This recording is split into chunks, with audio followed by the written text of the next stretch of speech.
Maher, tell us about all the different kinds of tours the United Nations offers here in New York. There's the standard tour, which usually is offered to people who want to know more about the United Nations. Many students take this tour.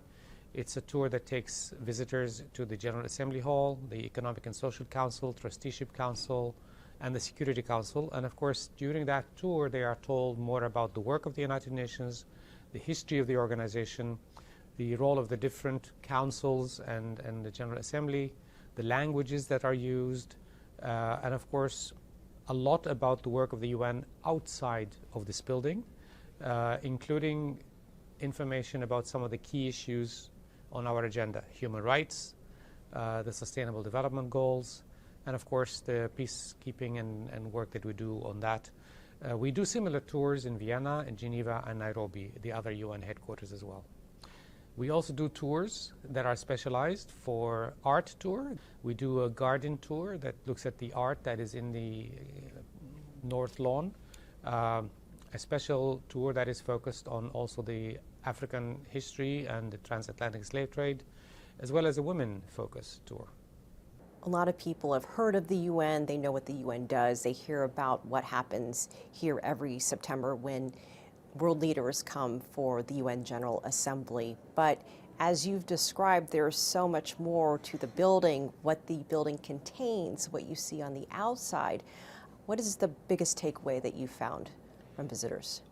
I think much of that feedback I also get from our colleagues who actually do the guided tours. And many of them are impressed by the questions that people have. Sometimes people come already informed and they want to know more about a certain subject or another. Sometimes they will be asking tough questions, like they see something in the news and why hasn't the UN ended this war or that war or solved this problem or solved that crisis? But I mean, one of the things that they will see on the tour is that it is attributed to our Second Secretary General Dag Hammarskjöld, is that the United Nations was not created to take people to heaven. It was created to save them from hell. So this is part of the presentation, is that yes, there are many issues and problems in the world. We are trying our best to solve them. And when member states agree together, we succeed. When they do not agree, we do not succeed. No doubt that for students who participate in Model UN and come here to visit, they really get a first-hand view of what it really looks like. On average, I think anecdotal evidence tells us that about 500,000 students participate in the Model United Nations every year.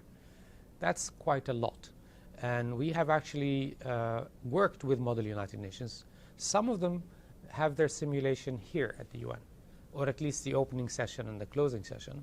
And those are the lucky ones, because they get to actually hold their Model UN in the General Assembly or in the Economic and Social Council. This all could not be done without the tour guides. What makes a good tour guide? The tour guides are actually our ambassadors, because they are the people that people will interact with. And they need to, first of all, be informed. So they have to have a good memory to remember. They're not going to be reading from a book or a pamphlet. They also need to be able to interact,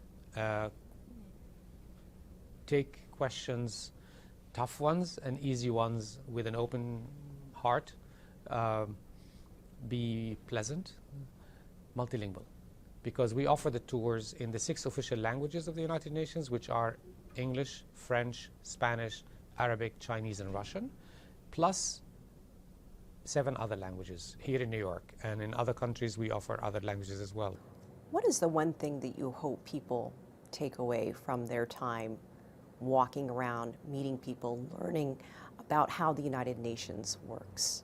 I think if there's only one thing, is that they can see this as the effort to achieve a world in which everyone thrives in peace, dignity, equality on a healthy planet. Now, whether or not we succeed depends on every one of us, and every one of us pushing their own leaders to commit to that goal. We cannot do it alone, and the UN is not isolated from the world around it.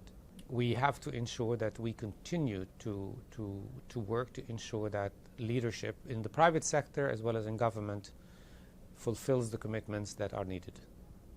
Director Maher Nasser, thank you for joining us. Thank you.